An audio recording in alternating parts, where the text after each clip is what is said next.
Dashboard മീറ്ററുകളെ കുറിച്ചും warning ലൈറ്റുകളെ കുറിച്ചുമാണ് ഈ സെഷനിൽ നമ്മൾ പഠിക്കുന്നത്. സെഷന്റെ അവസാനം നിങ്ങൾക്ക് വ്യത്യസ്ത തരം മീറ്ററുകളും അവയുടെ ഉപയോഗവും ഓരോ വാർണിംഗ് ലൈറ്റുകളുടെയും ഉദ്ദേശവും മനസ്സിലാക്കാൻ സാധിക്കും. ഗേജുകൾ, കാലാവസ്ഥാ നിയന്ത്രണ സംവിധാനങ്ങൾ, വിനോദ സംവിധാനങ്ങൾ മുതലായവ ഉൾപ്പെടുന്നതാണ് ആധുനിക ഡാഷ്ബോർഡുകൾ. ആവശ്യാനുസരണം ഉചിതമായ പ്രവർത്തനങ്ങൾക്ക് സഹായിക്കുന്നവയാണിവ. വിവിധ ഡാഷ്ബോർഡുകളെയും മുന്നറിയിപ്പ് ലൈറ്റുകളെക്കുറിച്ചും അവയുടെ ഉദ്ദേശങ്ങളെക്കുറിച്ചും നമുക്ക് ചർച്ച ചെയ്യാം. വ്യത്യസ്ത തരം മീറ്ററുകളെക്കുറിച്ചും അവയുടെ ഉപയോഗങ്ങളെക്കുറിച്ചും നമുക്ക് നോക്കാം.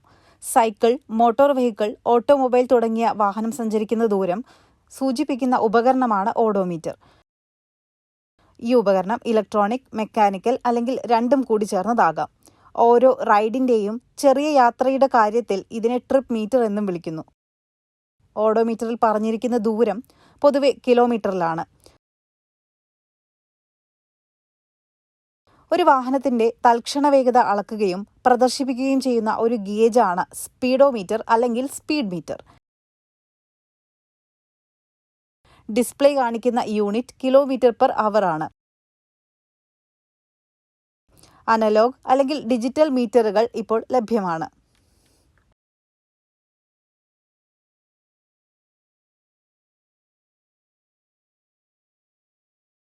ബൾബ് ഇൻഡിക്കേറ്റർ ഒരു ഡെഡ് ബൾബ് ഉണ്ടെന്ന സൂചനയാണ് നൽകുന്നത്.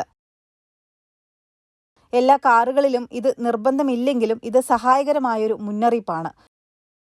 ക്രൂയിസ് കൺട്രോൾ ഓൺ ആണെന്ന സൂചന നൽകുന്നവയാണ് cruise control indicator. Traction control off ആണെന്ന മുന്നറിയിപ്പാണ് ട്രാക്ഷൻ കൺട്രോൾ ഇൻഡിക്കേറ്റർ മുഖേന നൽകുന്നത്. മിന്നുന്ന traction control light system wheel spin തടയുന്നു എന്ന് സൂചിപ്പിക്കുന്നു.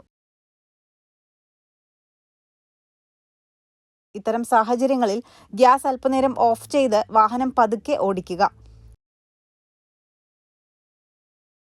സ്റ്റെബിലിറ്റി കൺട്രോൾ ഓഫായിരിക്കുന്ന സൂചനയാണ് സ്റ്റെബിലിറ്റി കൺട്രോൾ ഇൻഡിക്കേറ്റർ നൽകുന്നത്. റോഡിൽ അത് ഓഫ് ചെയ്യാൻ പ്രത്യേക കാരണങ്ങളൊന്നും ആവശ്യമില്ല. വൈറ്റ് കണ്ടീഷനിൽ ചില വാഹനങ്ങൾ അപകടകരമാകുന്നു എന്നതാണ് ഇതിന്റെ പ്രാധാന്യം വർദ്ധിപ്പിക്കുന്നത്. ഇത്തരത്തിൽ സ്റ്റെബിലിറ്റി കൺട്രോൾ മുന്നറിയിപ്പ് ലഭിച്ചാൽ വാഹനം ഓടിക്കാൻ ശ്രമിക്കരുത്. സെന്റർ ഡിഫറൻഷ്യൽ ലോക്ക് സൂചിപ്പിക്കുന്നത് സെന്റർ ഡിഫറൻഷ്യൽ ഓൺ അല്ലെങ്കിൽ പാർട്ട് ടൈം 4-വീൽ ഡ്രൈവ് എൻഗേജ്ഡ് ആണ് എന്നാണ്. ഇത് വേണ്ടത്ര ഊന്നി പറയാൻ കഴിയില്ല. Part time all wheel drive റോഡിലെ സാധാരണ ഉപയോഗത്തിന് വേണ്ടിയുള്ളതല്ല. ഡ്രൈ ടാർമാർക്കിൽ ഇത് പ്രവർത്തിപ്പിക്കുന്നത് ബൈൻഡിങ്ങിനും മറ്റ് പ്രശ്നങ്ങൾക്കും കാരണമായേക്കാം. ഡീലർഷിപ്പുകളിൽ നിന്ന് വിലപിടിപ്പുള്ള അറ്റകുറ്റപ്പണികൾക്കായി ഉപഭോക്താക്കൾക്ക് പണം നൽകേണ്ടി വരുന്ന ശോചനീയമായ അവസ്ഥയുമുണ്ട്. Proximity sensor indicator. ചില കാറുകൾക്ക് ബാക്ക് ബമ്പറിന് പകരം ചുറ്റും പ്രോക്സിമിറ്റി സെൻസറുകളുണ്ട്. നിങ്ങളുടെ വലിയ ബുദ്ധിമുട്ടുള്ള പാർക്ക് ചെയ്യാൻ ഇത് സഹായിക്കും. ഇടുങ്ങിയ പാർക്കിംഗ് സ്ഥലങ്ങളിൽ മോട്ടോർ സൈക്കിൾ യാത്രികരും കാൽനട യാത്രികരും ട്രാഫിക്കിൽ നിങ്ങൾക്ക് ചുറ്റും ഫിൽട്ടർ ചെയ്യുന്നതിനാൽ ഇത് ഇടതടവില്ലാത്ത മുഴക്കമുണ്ടാക്കുന്നു. ഇത് ഓൺ ആണോ ഓഫ് ആണോ എന്ന് തിരിച്ചറിയുന്നതിന് ഈ സ്ക്രാപ്പ് നിങ്ങളെ സഹായിക്കും. Econ indicator. ഇത് വ്യത്യസ്ത കാറുകളിൽ വ്യത്യസ്ത തരത്തിൽ പ്രവർത്തിക്കുന്നു. ചില കാറുകൾ ഇക്കണോമി മോഡിൽ ഏർപ്പെട്ടിരിക്കുന്നുവെന്ന് നിങ്ങളോട് പറയാൻ ഇത് ഉപയോഗിക്കുന്നു. അതായത് ആക്സിലറേറ്ററും ട്രാൻസ്മിഷനും ഏറ്റവും റിലാക്സ്ഡ് മോഡിലാണ്. സിലിണ്ടർ നിർജ്ജീവമാകുന്ന ചില കാറുകളിൽ സിസ്റ്റം ഓൺ ആക്കിയിട്ടുണ്ടെന്ന് ഇത് നിങ്ങളോട് പറയുന്നു. ഈ സമയത്ത് കത്തുന്ന വാതകം മറ്റ് കാറുകളിൽ നിങ്ങൾ സാമ്പത്തിക രീതിയിൽ ഡ്രൈവ് ചെയ്യുമ്പോൾ ഇത് പ്രകാശിക്കുന്നു. നല്ലതും കാര്യക്ഷമമായ ഡ്രൈവിങ്ങിനുള്ള പരിശീലന ഉപകരണമായി ഇത് ഉപയോഗിക്കാം. മറ്റ് കാറുകൾ നിറം മാറുന്ന ഡാഷ് ലൈറ്റുകൾ ഉപയോഗിക്കുന്നു. ഇലക്ട്രിക് പവർ സ്റ്റിയറിംഗ് സൂചകം. ഇത് EPS സിസ്റ്റത്തിലെ ഒരു തകരാറിനെ സൂചിപ്പിക്കുന്നു. അസിസ്റ്റ് മോട്ടോറിന്റെ താൽക്കാലിക അമിത ചൂടാകൽ അല്ലെങ്കിൽ ഒരു വലിയ തകരാറിനെയാണ് ഇത് അർത്ഥമാക്കുന്നത്. ഇലക്ട്രിക് സ്റ്റിയറിംഗ് മോട്ടോറുകൾ സാധാരണയായി ഒതുക്കമുള്ളവയാണ്. ചക്രത്തിൽ അക്രമാസക്തമായ ചിലപ്പോൾ അവയെ മറികടക്കും. നിങ്ങൾ ഒരു ഇറുകിയ ഗാരേജിൽ 30 പോയിന്റ് തിരിയുമ്പോൾ അല്ലെങ്കിൽ നിങ്ങൾ ഇറുകിയ ഓട്ടോക്രോസിൽ വന്ന് ഇടിക്കുമ്പോൾ ഇത് സംഭവിക്കാം. ഏറ്റവും നല്ലത് കാര്യങ്ങൾ തണുപ്പിച്ച് ഇല്ലാതാകുമോ എന്ന് നോക്കുന്നതാണ്. അല്ലെങ്കിൽ ഇത് ഒരു പരിശോധനയ്ക്കുള്ള സമയമാണെന്നും സൂചിപ്പിക്കുന്നു. Glow plug indicator. സ്പാർക്ക് പ്ലഗുകളുടെ അഭാവം ഡീസൽ ഇന്ധനം കത്തിക്കാൻ സമ്മർദ്ദത്തെയും ചൂടിനെയും ആശ്രയിക്കുന്നു. നിങ്ങൾ രാവിലെ ആരംഭിക്കുമ്പോൾ ജ്വലന അറയിൽ ചെറിയ ചൂടുള്ളതിനാൽ ഗ്ലോ പ്ലഗുകൾ ഇഞ്ചക്ടറുകളിൽ നിന്ന് പുറത്തു വരുന്ന ഇന്ധനത്തെ ചൂടാക്കി എഞ്ചിന് മികച്ച അവസരം നൽകുന്നു. നിങ്ങൾ ഇഗ്നിഷൻ ഓൺ സ്ഥാനത്തേക്ക് മാറ്റിയതിനു ശേഷം ലൈറ്റ് കുറച്ച് സമയത്തേക്ക് ഓണാക്കണം. ഇത് ഓഫായി കഴിഞ്ഞാൽ കാർ സ്റ്റാർട്ട് ചെയ്യാൻ പ്ലഗുകൾ ചൂടാകുന്നു. മിന്നുന്ന ലൈറ്റ് ബസ്റ്റഡ് പ്ലഗുകളെ സൂചിപ്പിക്കാം. എന്നാൽ ചില കാറുകൾ മോശം ഇഞ്ചക്ടറുകൾ മുതൽ എക്സോസ്റ്റഡ് ഗ്യാസ് റീസർക്കുലേഷൻ വാൽവ് പ്രശ്നങ്ങൾ വരെയുള്ള പ്രശ്നങ്ങളെക്കുറിച്ച് ക്യാച്ച് എല്ലാ സൂചനകളുമായി ഗ്ലോ പ്ലഗ് ലൈറ്റ് ഉപയോഗിക്കുന്നു. എത്രയും വേഗം ഇത് പരിശോധിക്കേണ്ടതാണ്. എഞ്ചിനിലെ സെൻസറുകളിലും ഇലക്ട്രോണിക് ഉപകരണങ്ങളിലും എത്ര പ്രശ്നങ്ങളോ തകരാറുകളോ ഉണ്ടോ എന്ന് പരിശോധിക്കാൻ എഞ്ചിൻ ലൈറ്റിന് കഴിയും. അവയിൽ ചിലത് ഗുരുതരമാണ്, ചിലത് അല്ല. ഏറ്റവും സാധാരണമായ കാരണം ഒരു ബസ്റ്റഡ് എക്സോസ്റ്റ് ഓക്സിജൻ സെൻസറാണ്. ഇത് ഉദ്വമനത്തിന് ദോഷകരമാണെങ്കിലും നിങ്ങളുടെ കാർ ഓടുന്നതിൽ നിന്ന് തടയുകയില്ല. ഗ്യാസോലിൻ കാറുകളിലെ ഇഗ്നിഷൻ കോയിൽ, സ്പാർക്ക് പ്ലഗിന്റെ പ്രശ്നങ്ങൾ അല്ലെങ്കിൽ നിങ്ങളുടെ എഞ്ചിൻ സന്തോഷകരമായി നിലനിർത്തുന്ന ഡസൻ വിചിത്ര സെൻസറുകളിൽ ഏതെങ്കിലും ഒരു പ്രശ്നം എന്നിവ മറ്റ് സാധാരണ കാരണങ്ങളിൽ ഉൾപ്പെടുന്നു. ഇത് ഗൗരവമുള്ള കാര്യമില്ലെന്ന് നിങ്ങൾ കരുതുന്നുണ്ടെങ്കിൽ പോലും ഇത് അവഗണിക്കരുത്. എത്രയും പെട്ടെന്ന് നിങ്ങളുടെ കാർ ഒരു ഡയഗ്നോസ്റ്റിക് സ്കാനിന് വിധേയമാക്കുക.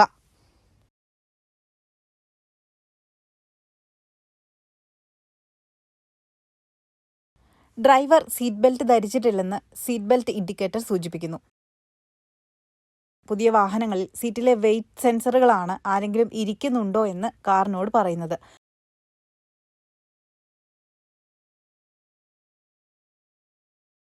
യാത്രക്കാർക്കും മുന്നറിയിപ്പുകൾ ദൃശ്യമാകും. ഡ്രൈവറോ യാത്രക്കാരോ ബെൽറ്റ് ധരിക്കാതെ തുടരുകയാണെങ്കിൽ ഒരു മുന്നറിയിപ്പ് അലാം മുഴങ്ങും. ഇത് അവഗണിക്കരുത്. സീറ്റ് ബെൽറ്റ് ഉപയോഗിക്കുന്നത് അപകടത്തിൽ പരിക്കേൽക്കാനുള്ള സാധ്യത 50% കുറയ്ക്കുമെന്നാണ് പഠനങ്ങൾ പറയുന്നത്. ഇതിലും മോശം അവസ്ഥ സീറ്റ് ബെൽറ്റ് ധരിക്കാതെ എയർ ബാഗ് തട്ടിയാൽ അപകടം വരെ സംഭവിക്കാം. Air bag indicator signal air ബാഗുകൾ അല്ലെങ്കിൽ എയർ ബാഗ് സെൻസറുമായുള്ള ഒരു തകരാറിനെ സൂചിപ്പിക്കുന്നു. ഇതിനർത്ഥം എയർ ബാഗ് അപകട സമയത്ത് പ്രവർത്തിക്കില്ല എന്നാണ്. ബ്രേക്ക് ഇൻഡിക്കേറ്റർ സിഗ്നലുകൾ വെഹിക്കിൾ പാർക്കിംഗ് ബ്രേക്ക് ഇടപെട്ടിരിക്കുന്നു എന്നതുപോലുള്ള നിരവധി കാര്യങ്ങൾ സൂചിപ്പിക്കുന്നു. അതിനാൽ ഇത് വിച്ഛേദിക്കുക. പാർക്കിംഗ് ബ്രേക്ക് സെൻസർ വിന്യാസത്തിന് പുറത്താണ്, അതിനാൽ ഇത് ശരിയാക്കി വെക്കുക. ബ്രേക്ക് ഫ്ലൂയിഡ് ലെവൽ കുറവാണ്. 2 ബ്രേക്കിംഗ് സർക്യൂട്ടുകൾക്കിടയിലുള്ള ഹൈഡ്രോളിക് മർദ്ദം പൊരുത്തപ്പെടുന്നില്ല. അവസാനത്തെ 2 അപകട സാധ്യതയുള്ളതാണ്. കൂടാതെ സാധ്യമായ ദ്രാവക ചോർച്ചയും ബ്രേക്കിംഗ് പ്രകടനം കുറയുകയോ പൂർണ്ണമായും ഇല്ലാതാകുകയോ ചെയ്യാം.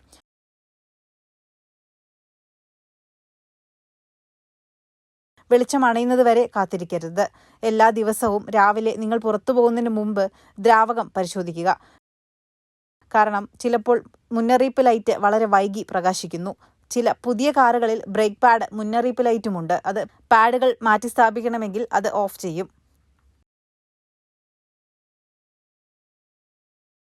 ABS indicator. ABS indicator. ചില കാറുകൾക്ക് പ്രത്യേക ABS ലൈറ്റ് ഉണ്ട്. അത് ABS സിസ്റ്റത്തിലെ പ്രശ്നത്തെ സൂചിപ്പിക്കുന്നു. ഇത് ഓഫായാൽ അതിനർത്ഥം ആന്റി ലോക്ക് ബ്രേക്കിംഗ് എന്നാണ്. സിസ്റ്റം തകരാറിലായതിനാൽ ഹാർഡ് ബ്രേക്കിംഗിൽ ബ്രേക്കുകൾ ലോക്ക് ചെയ്തേക്കാം. ഉടൻ തന്നെ കാർ സർവീസിനായി കൊണ്ടുപോവുക. താപനില മുന്നറിയിപ്പ്. ടെമ്പറേച്ചർ ഗേജുകളുള്ള ചില പഴയ കാറുകൾക്ക് ചുവപ്പ് ലൈറ്റ് മാത്രമേ ഉള്ളൂ. എന്നാൽ പല ആധുനിക കാറുകളിലും ഈ ചിഹ്നമുണ്ട്. നിങ്ങളുടെ എഞ്ചിൻ അമിതമായി ചൂടാകുകയാണെന്നോ അമിതമായി ചൂടാകാൻ പോകുകയാണെന്നോ ഇത് സൂചിപ്പിക്കുന്നു. എഞ്ചിൻ അറ്റകുറ്റപ്പണികൾക്കായി ചിലവേറിയ ബില്ലുകൾ ഒഴിവാക്കാൻ തണുക്കാൻ ഉടനടി വലിച്ചിടുന്നതാണ് നല്ലത്. ലിറ്റർ കുറവാണെന്ന് സൂചിപ്പിക്കുന്നു. ഈ മുന്നറിയിപ്പ് കാണുന്ന നിമിഷം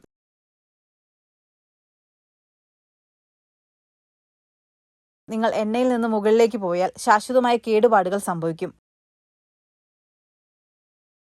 നിങ്ങൾ ഇത് അവഗണിക്കുകയാണെങ്കിൽ നിങ്ങളുടെ എഞ്ചിൻ കുറച്ച് മണിക്കൂറുകളോളം ബർണറിൽ അവശേഷിക്കുന്ന ഒരു ഫ്രൈയിങ് പാൻ പോലെയായിരിക്കും. ഒരു പുതിയ എഞ്ചിൻ പുതിയ ഫ്രൈയിങ് പാനേക്കാൾ വളരെ ചെലവേറിയതാണ്.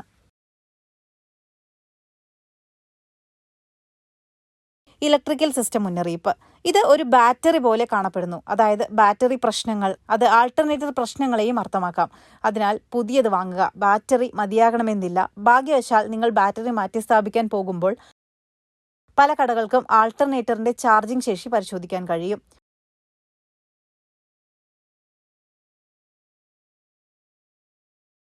Transmission warning light. ഇത് വിവിധ രൂപങ്ങളിൽ വരുന്നു. കൂടാതെ ട്രാൻസ്മിഷൻ തന്നെ ഗിയർ ഷിഫ്റ്റ് അല്ലെങ്കിൽ ട്രാൻസ്മിഷൻ ഫ്ലൂയിഡ് അമിതമായി ചൂടാകുന്നതിൽ ഒരു തകരാറിനെ സൂചിപ്പിക്കാം. നിങ്ങൾ ഭാരമുള്ള ലോഡുകൾ കയറ്റുമ്പോൾ ട്രക്കുകളിലോ ഓട്ടോമാറ്റിക് ട്രാൻസ്മിഷനുള്ള ഉയർന്ന പ്രകടനമുള്ള കാറുകളിലോ നിങ്ങൾക്ക് അവ അല്പം കഠിനമായി ഓടിക്കുമ്പോൾ ഇത് മിക്കവാറും കാണാറുണ്ട്. തണുക്കാൻ അനുവദിക്കുന്നത് നല്ല ആശയമാണ്.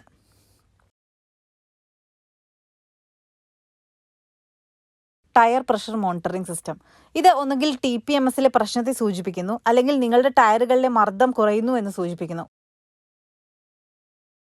ഉടൻ തന്നെ പരിശോധിക്കുക. ടയർ അമിതമായി ചൂടാകുന്നത് മൂലം ഹൈവേയിൽ താഴ്ന്ന മർദ്ദം പൊട്ടിത്തെറിക്കാനുള്ള സാധ്യത വർദ്ധിപ്പിക്കുന്നു.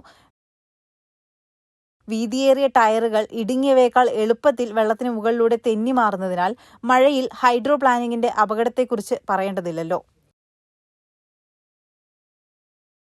ഉയർന്ന ബീം സൂചകം. ശോഭയുള്ള ഐക്കൺ മറ്റ് വാഹനം ഓടിക്കുന്നവർക്ക് വലിയ അപകടത്തെ പ്രതിനിധീകരിക്കുന്നു. ഫിലിപ്പൈൻസിലെ ഏറ്റവും അവഗണിക്കപ്പെട്ട സൂചകങ്ങളിലൊന്നാണിത്. നിങ്ങളുടെ ഉയർന്ന ബീമുകൾ ഓൺ ചെയ്യുന്നത് മറ്റു വാഹനം ഓടിക്കുന്നവരെ അന്ധരാക്കും. അത് മോശമായ അപകടങ്ങൾക്ക് ഇടയാക്കും. എതിരെ വരുന്ന ട്രാഫിക് ഉള്ളപ്പോഴോ മറ്റൊരു കാറിന്റെ പുക ഓടിക്കുമ്പോഴോ അവ ഓഫ് ചെയ്യാൻ ഓർക്കുക. നിങ്ങൾക്ക് മുന്നിലുള്ള മറ്റൊരാളെ പിന്തുടരാൻ കഴിയുമ്പോൾ 2 കിലോമീറ്റർ മുന്നിലുള്ള റോഡ് കാണേണ്ടതില്ല.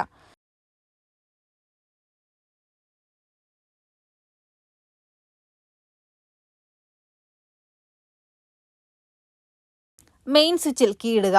തുടർന്ന് ഓൺ സ്ഥാനത്തേക്ക് കീ തിരിക്കുക. ഡാഷ്ബോർഡിലെ മുന്നറിയിപ്പ് ലൈറ്റുകൾ നിരീക്ഷിക്കുകയും രേഖപ്പെടുത്തുകയും ചെയ്യുക. ബാറ്ററി ലൈറ്റുകൾ ചുവപ്പ് നിറത്തിൽ തിളങ്ങുന്നത് ബാറ്ററി ഡിസ്ചാർജിനെ സൂചിപ്പിക്കുന്നു. എഞ്ചിൻ ഓയിൽ ലൈറ്റ് ചുവപ്പ് നിറത്തിൽ തിളങ്ങുന്നത് എണ്ണ കുറവാണെന്ന് അല്ലെങ്കിൽ ഇല്ലെന്ന് സൂചിപ്പിക്കുന്നു. പാർക്കിംഗ് ബ്രേക്ക് ലൈറ്റ് ചുവപ്പ് നിറത്തിൽ തിളങ്ങുന്നുവെങ്കിൽ പാർക്കിംഗ് ബ്രേക്ക് പ്രയോഗിച്ചതായി സൂചിപ്പിക്കുന്നു. സീറ്റ് ബെൽറ്റ് ലൈറ്റ് ചുവപ്പിൽ തിളങ്ങുന്നുവെങ്കിൽ ഡ്രൈവർ സീറ്റ് ബെൽറ്റ് ധരിക്കുന്നില്ലെന്ന് സൂചിപ്പിക്കുന്നു. പാർക്കിംഗ് ബ്രേക്ക് വിടുക. ഇപ്പോൾ വെളിച്ചം ചുവപ്പ് കാണിച്ചിട്ടില്ലെന്ന് സൂചിപ്പിക്കുന്നു. സീറ്റ് ബെൽറ്റ് ശരിയായി ധരിക്കുക. ഇപ്പോൾ വെളിച്ചം ചുവപ്പ് കാണിക്കില്ല. എഞ്ചിൻ ഓയിൽ മുന്നറിയിപ്പ് ലൈറ്റ് നിരീക്ഷിക്കുക. അത് തിളങ്ങുന്നില്ലെങ്കിൽ ഓയിൽ പമ്പ് പ്രവർത്തിപ്പിക്കുന്നു എന്നാണ്.